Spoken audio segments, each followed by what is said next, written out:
Bonjour à tous, je m'appelle Bérénice et je suis ravie de vous accompagner pour une nouvelle thématique de webinaire autour de la gestion technique de bâtiments, dit la GTB ou BMS, Building Management System. Le constat est sans appel. Aujourd'hui, les sites industriels et tertiaires doivent concilier performance opérationnelle et sobriété énergétique. C'est un vrai défi face à des réglementations toujours plus fortes et à la hausse des coûts de l'énergie. La GTB apparaît comme un levier incontournable pour optimiser sa consommation énergétique. C'est pourquoi nous allons écouter les témoignages de Lucille Dumez, chargée de projet logistique RS France, et Gaël Gastebois, responsable Facilities, Santé et Sécurité RS France, qui nous livreront comment la GTB va leur permettre d'atteindre leurs objectifs énergétiques grâce notamment à une solution performante, celle de Schneider Electric, représentée ce jour par Jean-Baptiste Griffon, business développeur digital énergie, qui nous expliquera l'ensemble des mesures, des bénéfices mesurables, notamment une meilleure performance opérationnelle. Commençons, si vous le voulez bien, par aborder quels sont ces défis énergétiques dans un contexte toujours plus réglementé, n'est-ce pas Gaël? Bonjour à tous, merci Bérénice. Alors comme de nombreuses entreprises, RS développe sa stratégie RSE, donc responsabilité sociétale des entreprises. Alors l'un des piliers concerne évidemment le développement durable et l'un des axes d'amélioration se porte sur l'efficacité énergétique. Les enjeux sont à la fois de décarboner nos sites et de réduire de 75% nos émissions absolues d'ici 2030. Alors cette stratégie est parallèle aux enjeux normatifs et réglementaires, l'ensemble constituant des objectifs de résultats, évidemment. Notre démarche initiale est somme toute classique, avec la réalisation d'audits énergétiques pour cibler nos voies de progrès. La mise en place d'une GTB, d'une gestion technique de bâtiment, c'est rapidement révélé comme un objectif de moyen incontournable. Merci Gaël pour ces précisions. Alors, tu nous partages de réduire de 75% vos émissions absolues d'ici 2030, mais ce défi s'inscrit dans un contexte réglementaire toujours plus strict. N'est-ce pas, Jean-Baptiste? Oui, en effet, Bérénice, nous allons retrouver deux principaux décrets impactant les actifs tertiaires. Un premier avec un objectif de résultat, le DETT, ou plus communément connu sous le nom de décret tertiaire, entré en vigueur en 2019 avec une première échéance à horizon 2030 où il y aura une baisse de consommation attendue de 40%, le tout traçant notre trajectoire de neutralité carbone votée au niveau de l'Union européenne à horizon 2050. Un second donc décret est arrivé avec un objectif de moyen, le décret BACS, donc Building Automation Control System, avec là deux échéances. Une première qui est arrivée au 1er janvier 2025 pour tous les bâtiments ayant des infrastructures CVC supérieures à une puissance de 290 kW, et une deuxième échéance à horizon 2027 où ce taquet va descendre à 70 kW. Il va imposer donc la mise en place d'un outil digital de pilotage et de supervision pour garantir que les ressources énergétiques soient utilisées lorsque c'est uniquement nécessaire. Quelques exemples, privilégier par exemple l'éclairage naturel et adapter au mieux les températures de confort en fonction de l'usage du bâtiment, etc., etc. Bien entendu, ces systèmes BACS peuvent être intégrés dans un modèle plus global de management de l'énergie tel que l'ISO 50001. Effectivement, Jean-Baptiste, ce contexte réglementaire s'applique autour de nouveaux enjeux. Gaël nous évoquait la volonté de réduire l'impact carbone des sites. Tu viens de nous parler donc des différents décrets en place. On identifie aussi un besoin de rentabilité qui passe notamment par la réduction des consommations et une meilleure maîtrise des coûts. L'idée, c'est finalement de trouver l'équilibre entre la performance énergétique et le confort des équipes au sein même du bâtiment, puisque j'imagine que couper le chauffage chez RS, en l'occurrence, je ne pense pas qu'ils vont tous apprécier. Alors, face à ces différents enjeux, les propriétaires de bâtiments s'équipent en GTB. En effet, mais l'ambition reste significative, comme on peut le voir ici à l'écran sur la droite, avec deux piliers par rapport à la surface des bâtiments qui est projetée en fonction de leur puissance, donc les deux échéances, 290 et 70 kW. On est sur ces 300 000 bâtiments à un taux de couverture inférieur à 20%. Pourquoi? Parce que contrairement au secteur industriel et au data center, l'enjeu du tertiaire, c'est qu'en fait, on aura un impact énergétique distribué, donc une intensité énergétique répartie sur beaucoup d'actifs. Ce qui va se projeter sur en fait une charge significative sur la filière, donc sur les intégrateurs GTB. C'est pour ça que il est vraiment important, et c'est l'objectif de ce webinaire, de structurer votre stratégie. Comme je l'ai expliqué, la filière GTB est sous tension avec une volumétrie significative et un parc de bâtiments hétérogène à équiper. Effectivement, il y a encore du chemin à faire, mais tu me disais en préparant cet échange que les petits et moyens bâtiments restent encore en attente de solutions adaptées.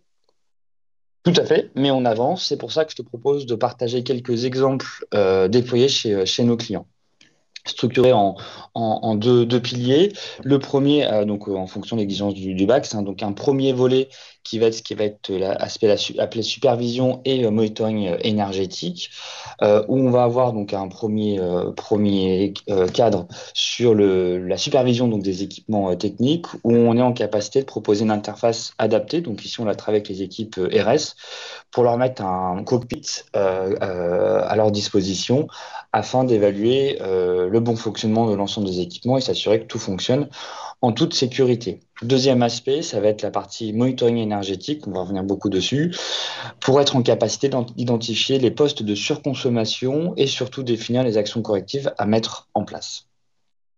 Deuxième volet, ça va être sur la partie régulation et automatisme. Donc là, améliorer l'utilisation des équipements avec différents paramétrages possibles. Quelques exemples. Un premier qui va être un paramétrage de ce qu'on appelle la programmation horaire. Donc éviter typiquement que les espaces de travail soient maintenus en température de confort. Donc là, comme on est l'hiver, soient maintenus en température de chauffe alors qu'on est par exemple le week-end. Premier aspect. Deuxième aspect, donc là, on va descendre vraiment au niveau de l'équipement, où on va redéfinir tout ce qui va être analyse fonctionnelle, donc le mode de paramétrage de l'équipement qui peut être optimisé, là, qui va être optimisé avec l'ajout de certains capteurs. En synthèse au niveau du BAX, ce qu'il faut retenir, donc premier aspect, c'est vraiment la différence entre le BAX et l'ISO 52120. C'est des choses complémentaires. En effet, l'ISO 52120 va couvrir qu'un aspect du BAX, qui va être la partie régulation, qui va exiger donc là pour le coup une classification de classe C, sachant qu'on peut aller jusqu'à A, c'est qu'un seul pilier. Mais moi, je vais vous détailler maintenant aussi des exigences complémentaires du BAX, principalement au niveau du monitoring énergétique. Donc, premier aspect, comme on l'a expliqué avant, donc ça va être en capacité de suivre, d'enregistrer et d'analyser les données de consommation et de production énergétique, et le tout en identifiant des zones qui ont le même mode de fonctionnement, pardon, ce qu'on appelait des zones fonctionnelles. Deuxième aspect, pour faire du monitoring énergétique et du pilotage, il est important d'avoir aussi un peu d'historique. Donc, être en capacité au niveau du système de stocker les données énergétiques pendant un minimum de 5 ans. Ensuite, toujours dans une logique de benchmark, être en capacité d'avoir un optimum, un référentiel en termes de performance énergétique et de pouvoir en fait situer l'efficacité des différents équipements par rapport à cet optimum. Une fois qu'on a fait ça, qu'on a fait ces détections, il est important aussi de sensibiliser, d'informer les équipes opérationnelles. Et donc, le système doit être en local, donc via des alarmes, en capacité de communiquer, d'informer les équipes opérationnelles, voire même d'avoir des notifications push, SMS ou mail. Dernier aspect extrêmement important, ça va aussi protéger les propriétaires avec l'interdiction des systèmes, des protocoles au niveau des systèmes, des protocoles propriétaires, et donc rendre l'ensemble interopérable et donc permettre que l'ensemble des équipements communiquent ensemble. Mais le BAX doit être aussi évolutif. Donc, on doit aussi avoir la capacité d'aller plus loin, d'accompagner aussi, donc au-delà de l'efficacité énergétique, donc la démarche qu'en train de déployer RS, d'aller plus loin dans la décarbonation, en intégrant par exemple des capacités de production d'énergie locale via du photovoltaïque, du stockage et aussi par exemple de la gestion de bandes de véhicules électriques. Et donc là, on va pouvoir être en capacité de basculer avec un module complémentaire sur ce qu'on appelle de la flexibilité énergétique et donc en fonction d'un coût du kilowattheure, être en capacité de m'effacer du réseau, voire même de réinjecter de l'énergie s'il y a une tension forte sur le réseau qui pourrait être rémunérée. Merci Jean-Baptiste pour ce partage. On a compris qu'avec cette solution, on a devant nous un véritable tableau de bord qui nous permet de piloter le bâtiment afin d'optimiser au mieux sa consommation énergétique. Alors passons de la théorie à la pratique en partageant comment RS France tente de relever ces défis énergétiques grâce à ce BAX, cet outil dont vient de nous parler Jean-Baptiste. Mais avant cela, Gaël, peux-tu nous faire un rapide tour du propriétaire du site RS afin qu'on contextualise bien vos problématiques? Oui, effectivement, Bérénice. Alors, pour partager concrètement notre expérience, voici les principales caractéristiques, pardon, de notre site de Beauvais, à Beauvais dans l'Oise. Alors, il est composé d'une partie tertiaire avec un bâtiment bureau de 7 000 mètres carrés, auquel est associée une plateforme logistique de 15 000 mètres carrés. Alors, ces bâtiments ont été construits en 93 avec une extension en 97, donc ça commence à dater un petit peu, notamment en termes de standards pour l'isolation. En termes d'énergie, nous utilisons principalement l'électricité pour nos utilités, que ce soit la partie confort, mais aussi la partie exploitation logistique, mais également du gaz pour les chaudières, uniquement pour du chauffage de confort. On n'a pas d'utilisation d'énergie dans le cadre de process. Les principaux postes de consommation sont les CTA, donc les centrales de traitement d'air, et les groupes froids. Donc, il est apparu évident que la GTB était un outil indispensable pour mieux piloter, mieux gérer ces équipements. Notre GTB historique était complètement obsolète et on est parti du postulat que l'on ne peut piloter que ce que l'on mesure et que on pourra évidemment optimiser que ce que l'on pilote. Donc, nous avons lancé le projet BMS. Super, merci Gaëlle. On a le contexte. Maintenant, Lucille, est-ce que tu peux nous dire comment justement a commencé votre collaboration avec Schneider Electric? Alors, oui, donc dans un premier temps, nous avons benchmarké, notamment en participant au salon IBS, donc c'est le salon français de la GTB. Cela nous a permis de comprendre le contexte, de découvrir et de comparer les différentes solutions proposées sur le marché. Finalement, c'est la solution proposée par Schneider qui nous a semblé la plus pertinente, tant sur le plan de l'adaptation du bâtiment existant, des installations en place, mais surtout de la compatibilité avec nos projets en cours et à venir. Ce qui nous a complètement convaincus pour acter le partenariat avec Schneider Electric, c'est la visite de leur site d'Évreux pour découvrir les solutions en situation réelle. La première démarche de la part de Schneider Electric a été de réaliser une étude technique sur notre bâtiment. Cela a permis de définir puis de valider le périmètre, à savoir quels équipements et quelles priorités nous allions mettre en place. Et une fois que l'étude technique a été validée, un planning d'installation a été proposé par Schneider Electric. Super, Lucille. Et si l'on rentre dans le détail, quelles sont les étapes du projet en cours sur le site RS? Donc concrètement, voici les étapes du projet en cours sur notre site qui concernent les travaux ciblés sur les équipements avec donc, l'installation des régulations sur les CTA, la pose des automates dans les armoires électriques, mais aussi la mise en place du réseau avec le câblage. En parallèle, il y a un travail qui a été engagé avec les équipes IT de Schneider Electric et de RS afin de créer l'architecture réseau et ainsi de permettre la communication vers le système d'exploitation GTB. Donc, entre le début des travaux et la livraison, on compte environ 7 mois dans le cadre de notre site et de notre activité. Donc 7 mois, c'est un planning qui se veut théorique avec un vrai travail avec les équipes opérationnelles. Et Gaëlle, tu me partageais cependant quelques points de vigilance? Oui, effectivement, un certain nombre de points, notamment la phase d'analyse technique qui est primordiale pour vérifier l'adéquation des équipements existants avec la solution retenue.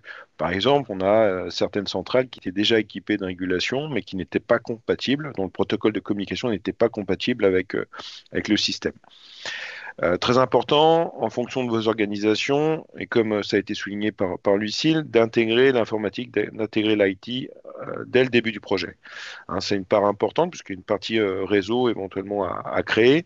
Et la finalité, évidemment, est d'avoir un bâtiment et des équipements connectés tout en respectant les politiques de cybersécurité qui sont de plus en plus prégnantes dans les entreprises. Alors d'autre part, durant la phase de travaux, nous avons dû tenir compte d'un certain nombre de contraintes d'exploitation, avec notamment la planification d'une coupure électrique Et également des travaux de nuit, alors essentiellement pour le câblage, hein, pour éviter les problématiques de coactivité. Il est également important, je pense, de souligner qu'il faut mettre en place une équipe opérationnelle qui connaît bien le site. Donc, en l'occurrence, chez nous, Lucille assure la coordination avec les équipes de Schneider, mais on a également un technicien de maintenance qui est support sur ce projet et qui est dédié sur ce projet pour vraiment apporter l'ensemble des éléments. C'est, je pense, un des points importants quand on est dans le cadre d'un projet qui se trouve en rénovation sur un bâtiment existant. Enfin, il est important de tenir compte de l'évolution du système, hein, qui va être mis en place, du BMS qui est mis en place dans le cadre de projets en cours ou à venir. Alors, pour donner aussi un exemple d'adaptabilité, on a intégré au milieu du projet un autre élément, donc le remplacement des blocs autonomes d'éclairage de sécurité de l'entrepôt pour les rendre communicants.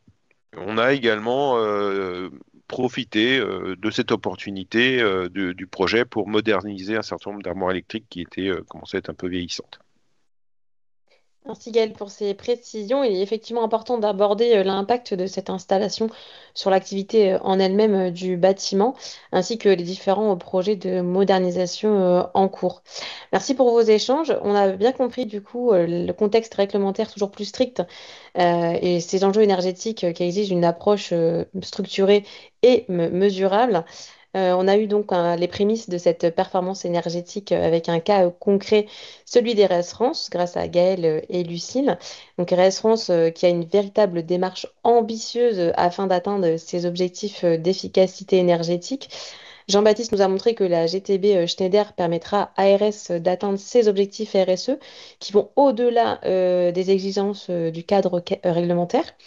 Il est maintenant temps de donner la parole à ceux qui nous regardent via le chat. N'hésitez pas à nous partager vos questions. Nous y répondrons avec plaisir. J'ai déjà moi une question qui me vient. C'est très intéressant ce nouveau système, cet nouvel outil. Mais combien ça coûte en moyenne de déployer une GTB? Alors, c'est une très bonne question qui est essentielle, hein, pour se projeter, mais qui va dépendre de vous. Enfin de vous, de votre site, des infrastructures associées, donc infrastructure CVC, la distribution électrique. Donc à chaque fois va dépendre du prix, la typologie donc du site comme j'ai expliqué, et donc nous sommes à votre disposition, les équipes Schneider, pour vous accompagner, comme ce qu'on a réalisé avec les équipes RS. Super, En merci. complément par rapport à ce point, je peux souligner, effectivement, c'est difficile de donner un chiffre parce que ça dépend, comme l'a dit Jean-Baptiste, du bâtiment des équipements, du périmètre, mais ça va aussi dépendre du fait du projet. Est-ce que le projet, c'est uniquement de répondre aux exigences du décret BAX ou est-ce que c'est d'aller plus loin et d'en faire vraiment un outil de pilotage? Et effectivement, comment on va l'étendre à d'autres utilités comme la partie dont j'ai parlé, les blocs d'éclairage de secours ou d'autres utilités qui peuvent être connectées au fur et à mesure. Super, merci Gaël. Là que tu as la parole, quelles sont les prochaines étapes justement prévues sur le site RS pour poursuivre cette amélioration de la performance énergétique? Alors oui, effectivement, on a déjà travaillé un petit peu sur notre site sur, on va dire, des améliorations passives avec l'isolation, hein. Comme je l'ai dit, les bâtiments ne sont pas tout récents. Mais on a également engagé, et c'est un projet qui se met en place actuellement, le remplacement d'une grosse partie des CVC, donc tout système de climatisation, ventilation, chauffage sur la partie bureau, pour justement commencer cette fameuse décarbonation et pouvoir au fur et à mesure se passer du gaz. Et on a également un projet pour l'installation de panneaux photovoltaïques au printemps sur l'une des toitures de notre entrepôt.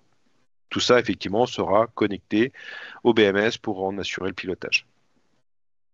Tu parlais de bâtiments justement un petit peu anciens ou hétérogènes. Justement, Jean-Baptiste, comment la GTB Schneider elle s'adapte à ces bâtiments un petit peu atypiques? Alors, ils le sont tous, hein, c'est pas spécifique à RS. Donc, la démarche, hein, qu'on a déployée avec RS, c'est de valoriser au maximum l'existant. Donc, on a fait un diagnostic sur site, pardon, donc on s'est déplacé pour recenser l'ensemble des équipements et identifier, en fait, si c'est possible, les protocoles de communication qu'on pourrait utiliser. Donc parfois on a pu rajouter des passerelles, d'autres on a dû refaire entièrement l'automatisme. L'objectif, hein, comme le soulignait Gaël, c'est vraiment de rendre ce qu'on est nous GT-fiable, donc de permettre un pilotage centralisé de l'ensemble des équipements, peu importe leur âge. Super. Merci, merci Jean-Baptiste. Je crois qu'il y a une petite question qui vient d'arriver. Vous avez évoqué le décret tertiaire. Comment cela est pris en compte dans votre implémentation, restitution spécifique pour déclaration dans Opéra? Opérateur. Ouais, Opéra. Je mets un premier élément de réponse, peut-être, Gaël. Vas-y, je t'en prie. Donc là-dessus, il y a deux aspects. Le premier, ça va être, ben, on l'espère tous, hein, les résultats, donc la baisse de consommation du site, premier aspect. Et le deuxième, c'est après automatiser, donc Opérate, qui est la plateforme donc pilotée par l'ADEME qui permet de divulguer les consommations une fois par an de tout l'ensemble des bâtiments. Et donc, comme ils ont un API, un connecteur informatique, l'objectif, c'est que de pouvoir accompagner les équipes RS pour qu'elles puissent automatiser cette déclaration dans un futur proche. Gaël, tu voulais compléter ou c'est très clair? Oui, bah je sais pas si c'est une nécessité de compléter, mais effectivement, on parlait à un moment donné d'objectifs de résultats, ça va être la finalité aussi, au-delà de ce qu'on peut en tirer directement à l'entreprise. C'est effectivement d'apporter des éléments concrets dans le cadre des objectifs, euh, des objectifs du décret tertiaire et de ce qui va devoir être mis en élément dans Opérate. Donc tout ça, effectivement, est interfacé. euh, et ça va nous permettre effectivement d'avoir des outils concrets pour pouvoir répondre à ces exigences. Et pareil, ça avait été évoqué précédemment, hein, sur la partie tertiaire, ça va être aussi un jeu d'équilibre entre guillemets entre performance énergétique et confort. On a mentionné l'exemple du chauffage.